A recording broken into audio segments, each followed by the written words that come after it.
Halo, apa kabar Anda semua? Kembali berjumpa dengan saya, Hersunu Arif dari Forum News Network. Dan segera bergabung dengan Bung Rocky Gerung dari Rocky Gerung Official. Masih setia Oke. di Sentul atau sudah pindah ke Solo? Saya menghindar dari Sentul dan menghindar dari Solo.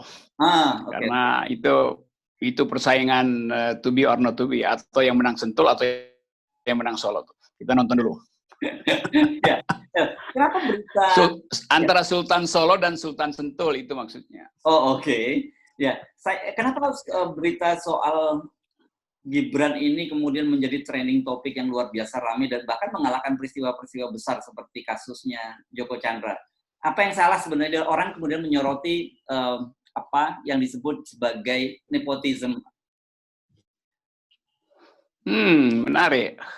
Di dalam alam pikiran rakyat Indonesia sekarang ada dua Gibran. Yang satu Khalil, yang mengajarkan kebajikan, wisdom.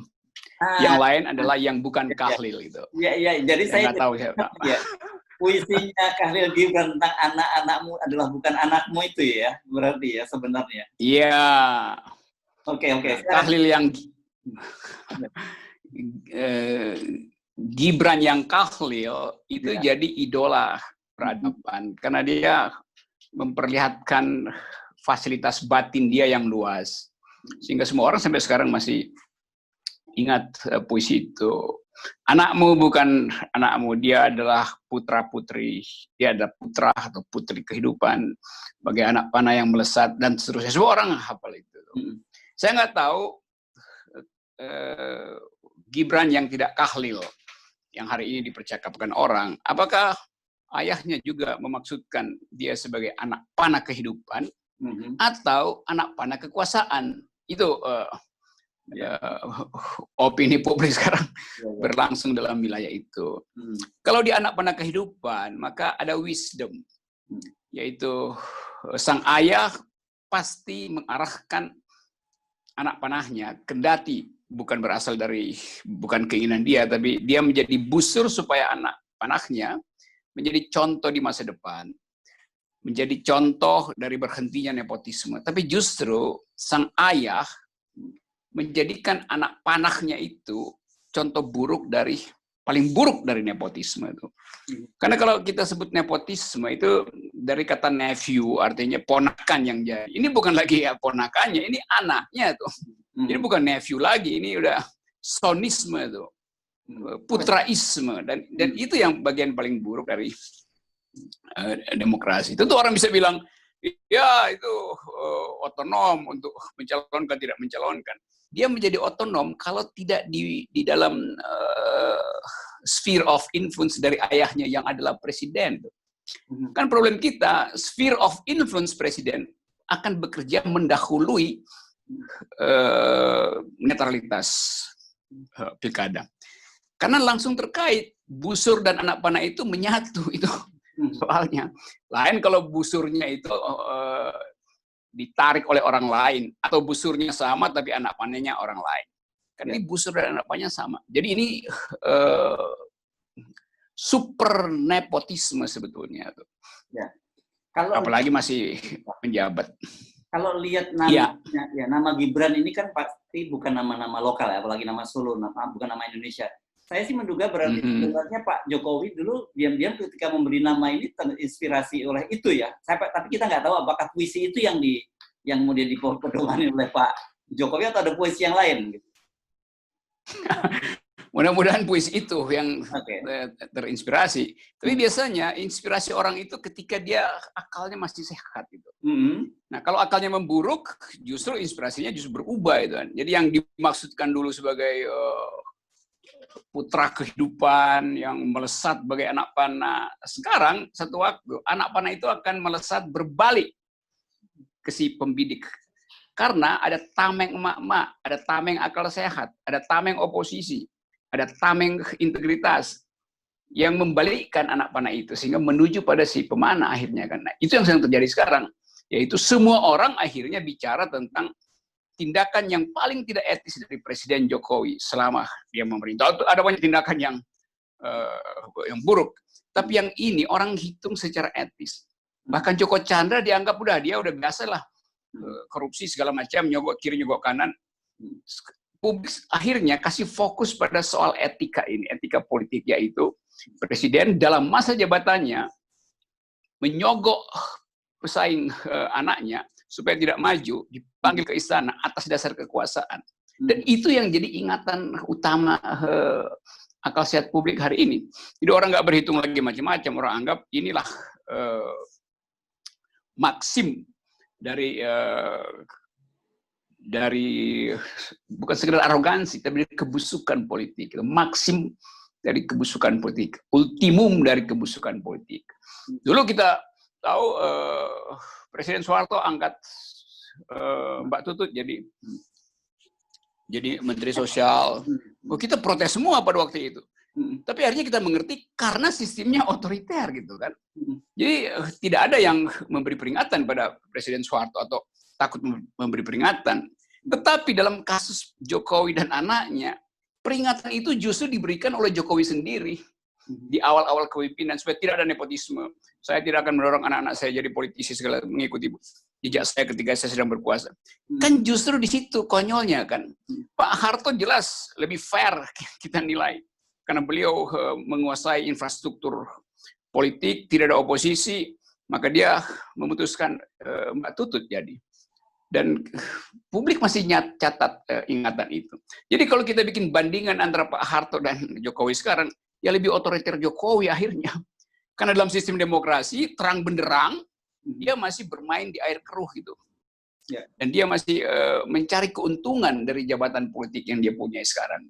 Jadi dia sebetulnya, ya sebut aja, lebih totaliter dari yang kita sebut sistem Orde Baru tuh. Jadi kalau karena sekarang, justru sekarang publik ribut-ribut semacam ini, jadi bukan sekedar nyinyir, tapi ini adalah kesadaran mereka bahwa mereka hidup dalam sebuah negara demokrasi, dalam alam demokrasi, begitu kan? Justru itu. Jadi kita udah pindah paradigma, pindah kimia dari kimia otoritarian ke kimia demokrasi. Tetapi bagian yang aglutinasi atau apa namanya dalam ilmu kimia penggumpalan energi politik buruk itu masih ada di dalam pembuluh darah demokrasi kan. Itu yang menjengkelkan publik. Bahkan bukan cuma publik Indonesia, publik dunia mentertawakan. Saya baca beberapa koran dunia menganggap bahwa lihatlah Indonesia itu mau demokrasi tapi begitu caranya tuh. Jadi kita ditertawakan oleh dunia sekaligus kita berupaya untuk menghindar dari soal-soal real ekonomi. Padahal kita lagi berupaya untuk memusatkan energi pada penanganan kesehatan. Tiba-tiba Pak Jokowi menganggap nggak penting. Yang lebih penting adalah anak panas saya harus melesat menuju kursi kekuasaan di Solo. Itu. Ya. Nah, tapi kan sekarang begini. Oke Pak Jokowi katakanlah berkeinginan agar anaknya maju dan kemudian memenangkan Pilkada Solo. Ada banyak partai-partai lain, tapi kemudian partai-partai lain juga kemudian mengapa semuanya seolah-olah membebek saja pada kekuatan itu, dan karena kemudian muncullah jadi calon tunggal di Solo itu. Saya mencium sesuatu justru yang paradoks, karena sangat mungkin partai-partai itu justru mau menjebloskan Pak Jokowi di dalam permainan yang betul-betul konyol. Jadi nanti mungkin pada akhirnya semua partai seharusnya dukung aja supaya dia melawan kotak kosong kan, sehingga dipermalukan secara total. Tapi mungkin nanti ada partai yang masih mau nyodorin karena yakin akan menang itu. Saya kira PKS akan menyodorkan nama untuk menghindari terjadinya absolutisasi kekuasaan di Solo. Bahkan ada orang yang mengolok-olok kalau bisa Tommy Soeharto ikut di dalam persaingan itu, ada nama lain. Jadi sebetulnya memberi peringatan bahwa ada yang nggak benar di dalam cara Jokowi mengajukan nama. Ya. Bahkan mereka yang pernah tersiksa di dalam sistem monolitik Orde Baru merasa bahwa buset dah ini mau disebut Orde Baru, orde terbaru atau orde konyol.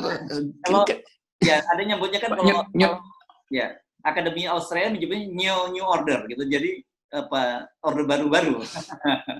Iya, new order itu. Ya. Kan saya lihat di WA grup macam-macam kan. Ya kalau begitu jangankan kotak kosong itu. Didiamin aja juga udah latih aja langsung kan, nggak perlu pakai kotak kosong sebagai. Jadi sebaiknya Presiden Jokowi keluarin perpres aja untuk menetapkan siapa wali kota Solo kan. Jadi nyinyirnya sampai di situ tuh. Dan itu justru yang membuat pembusukan politik makin menjadi. Ya. Mereka yang tadinya absolut anti Orde Baru sekarang justru bersimpati pada Orde Baru karena bahkan dalam sistem demokrasi cara-cara monolitik masih dipraktekkan kok. Nah, tokoh-tokoh Orde Baru justru sekarang terbuka ikut dalam partai yang kompetisi terbuka, tidak memanfaatkan fasilitas kekuasaan, kendati mereka mungkin masih punya kemampuan dalam soal finansial. Tapi nggak lakukan itu karena mereka yang mantan Orde Baru mengerti bahwa sekarang era demokrasi itu yang mesti kita hargai itu. Putra-putri Presiden Soeharto juga kasih semacam sinyal bahwa loh kok begini jadinya tuh. Jadi kan terbalik-balik kan. Kesadaran datang justru dari mereka yang melakukan kesalahan di masa lalu dan ingin memperbaiki Indonesia. Nah sekarang Jokowi yang kita siapkan fasilitas demokrasi justru merusak demokrasi. Itu paradoksnya tuh. Ya, oke. Begini, katakanlah sekarang Pak Jokowi berhasil menggiring hampir semua partai kecuali PKS, kemudian menjadikan anaknya calon tunggal. Kan kalkulasinya dengan begitu dia akan melenggang. Iya. Kita kan pernah punya kasus di Makassar. Ketika ada keluarganya Pak Kala juga maju sebagai wali kota Makassar, dia juga calon tunggal, ternyata kalah oleh kota kosong itu. Menurut Anda bisa nggak terjadi ini di Solo? Atau bahkan nanti di Medan juga ada itu, menantunya Pak Jokowi. Tentu pihak istana tahu dua kasus itu, kasus di Makassar. Jadi mereka tentu berhitung bahwa jangan sampai terjadi sebut aja dalam politik Yusuf Kala paradoks gitu. Pak JK adalah tokoh di situ, toh dikalahkan. Tentu mereka akan politik Solo akan berupaya untuk menghindari itu. Artinya kemungkinan untuk dikalahkan oleh kotak kosong akan tertutup gitu.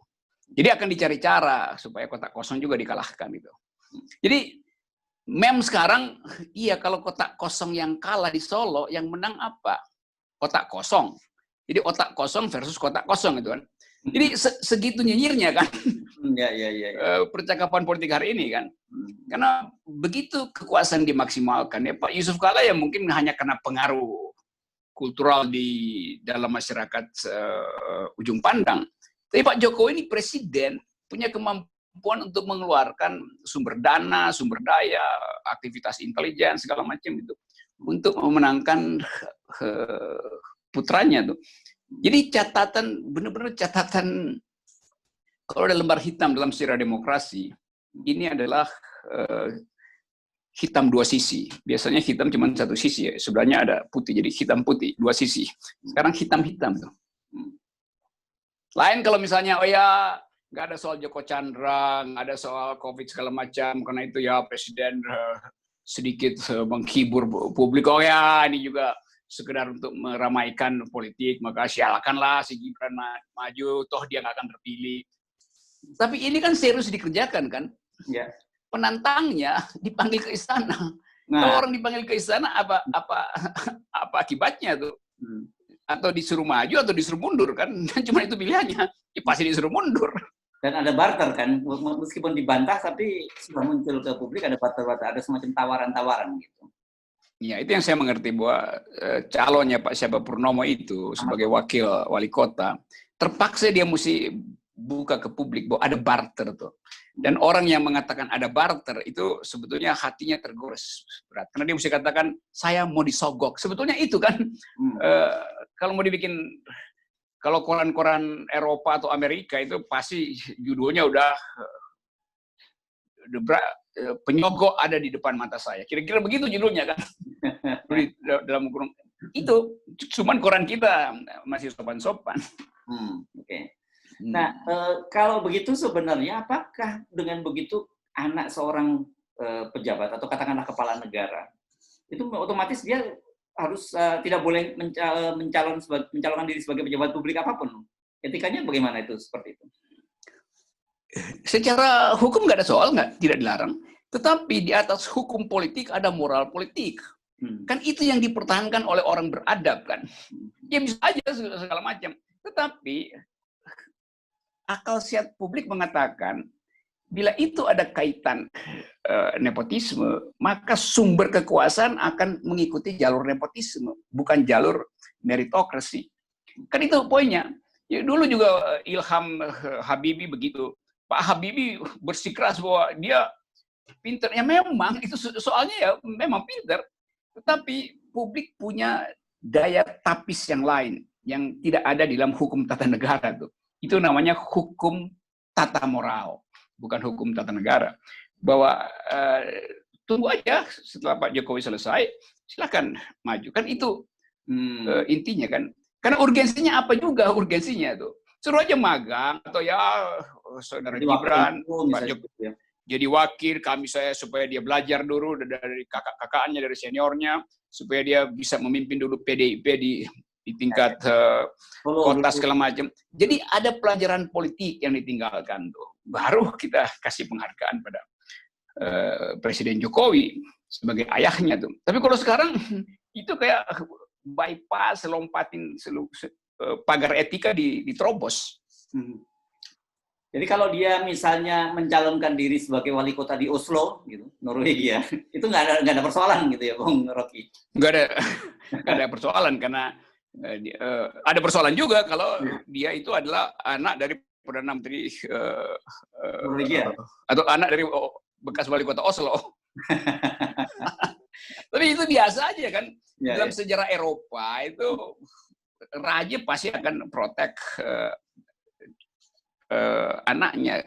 Jadi kita mempraktekkan sistem kerajaan akhirnya. Saya tahu bahwa nanti PDIP akan bilang itu udah melalui proses partai. Nanti juru bicara Jokowi juga bilang itu persamaan hak di dalam kewarganegaraan. Oh iya, jarak antara hak dan kekuasaan itu seharusnya dihalangi oleh moral publik, dan moral publik mengatakan itu tidak etik, tidak bermoral. Ya. Nah, dari perbincangan Pak Ahmad Purnomo dengan Pak Jokowi, walaupun kemudian sekali lagi diralat belakangan oleh Pak Ahmad Purnomo yang menyatakan tidak ada barter, kita juga melihat sebenarnya mengapa kemudian DPP PDI dalam hal ini Bu Mega menjatuhkan rekomendasinya ke Gibran. Padahal kita tahu Ahmad Purnomo lah yang didukung oleh DPC PDI Solo. Bahkan Wali Kota Solo yang notabene adalah Ketua PDI Solo kan juga Efek Rudiatmo menyatakan kekecewaannya dengan pencalonan atau rekomendasi yang jatuh ke tangan Gibran. Jadi menurut Anda ini ada barter lain lagi ya kalau kita tarik lebih kepentingan politik para partai-partai? Itu pasti barter kan, dan boleh kita bayangkan misalnya bahwa kita ingin agar supaya PDIP muncul sebagai partai modern yang percaya bahwa yang diputuskan di tingkat lokal itu merupakan aspirasi publik. Kan yang diputuskan di tingkat lokal kan bukan saudara Gibran kan. Gibran kan langsung ke Teguh Umar. Jadi ini juga memperlihatkan bahwa PDIP sebagai partai modern juga hidup di dalam new state gitu. Old state. Padahal kita hidup dalam new society, demokrasi. Dulu ada buku Old State, New Society itu. Jadi PDIP jadi partai yang old state, yang tidak menghitung moralitas modern dalam berpolitik. Padahal saya bayangkan Ibu Mega akan datang sebagai pemimpin politik yang punya pengalaman panjang dan punya wawasan kebangsaan dan mengatakan bahwa saudara Gibran, kami ingin agar supaya Anda magang sebagai kader partai. Maka itu akan jadi terhormat buat Gibran, juga buat PDIP, dan buat publik. Karena Ibu Mega memberi pelajaran etik di dalam kekacauan politik kita hari-hari ini. Dapat poin lagi itu. Tapi ya udah, saya menganggap bahwa ya mungkin memang hukumnya mesti begitu. Gerak sejarah mesti begitu. Harus diperlihatkan persembunyian kebobrokan supaya nanti kita sekaligus pindah dari lubang gelap politik pergi pada cahaya terang demokrasi. Jadi kira-kira memang begitu, mesti sampai ke nadir dulu, roda itu mesti diputar sampai ke bawah dasar supaya kita naik lagi. Jadi saya oke-oke aja, karena itu saya usulkan supaya sebaiknya semua partai dukung aja saudara Gibran supaya dia nanti versus kotak kosong. Kalau kotak kosong menang, itulah yang disebut momentum pembalikan moral. Kalau Gibran menang juga sama, itu juga momentum pembalikan moral. Karena dua-duanya orang nggak percaya kan, orang tidak percaya Gibran bisa menang gitu. Itu jadi apa namanya? Papan caturnya bidak putih dimainkan belakangan, yang maju duluan bidak hitam. Jadi agak aneh kan. Biasanya mesti bidak putih yang maju duluan, ini bidak hitam, yaitu tukar tambah politik, lebih dulu maju ketimbang etika politik. Nah, ini katakanlah kalau kita lihat mood publik ya, memang ini luar biasa yang seperti kita singgung tadi, berita Gibran ini mengalahkan berita-berita besar lainnya yang Kalau katakanlah Pak Jokowi ingin memperbaiki situasinya, karena tidak mungkin ditarik mundur lagi pencalonan, beliau mengadres kepada publik, menyatakan bahwa oke, saya silakan pada rakyat Solo untuk melakukan pemilihan yang bebas gitu. Dan kemudian setelah itu hasilnya ternyata Gibran menang, apakah itu bisa memperbaiki situasi juga?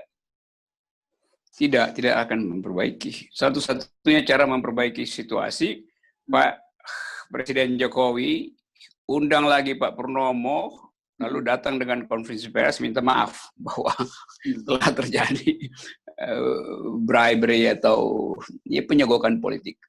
Karena orang sekarang menganggap bahwa ada yang ditekan, ada yang disogok gitu. Jadi itu, mau apapun yang dikerjakan Pak Jokowi, orang nggak peduli lagi Gibran atau siapa. Yang orang peduli sekarang mengapa Presiden menekan pesaingnya dan berusaha menyogok gitu. Walaupun dibantah, tapi udah keburu masuk di kepala bahwa ini Presiden tukang sogok. Gitu kan. Oke, padahal ini sebenarnya... Saya bacanya begitu kalau saya lihat perkembangan opini di media massa. Kalau itu dilakukan, setidak-tidaknya Pak Jokowi akan tercatat di sejarah ya, bahwa dia punya legacy lah dalam soal moral politik ya. Karena sekarang kan kalau kita lihat, apalagi legacy Pak Jokowi. Selama ini kita bicara legacy Pak Jokowi kan infrastruktur, kemudian juga ibu kota baru. Yeah. Ini mungkin ini kesempatan Pak Jokowi untuk memberikan legacy secara moral dalam kasus Gibran ini, atau sekaligus ujian gitu buat beliau. Bukan kesempatan, bukan ujian, ini pertobatan. Mau tobat apa enggak? Oke, ya. Oke, yes. Baik, terima kasih Bung Rocky. Ya, harus, yes. Bertobatlah.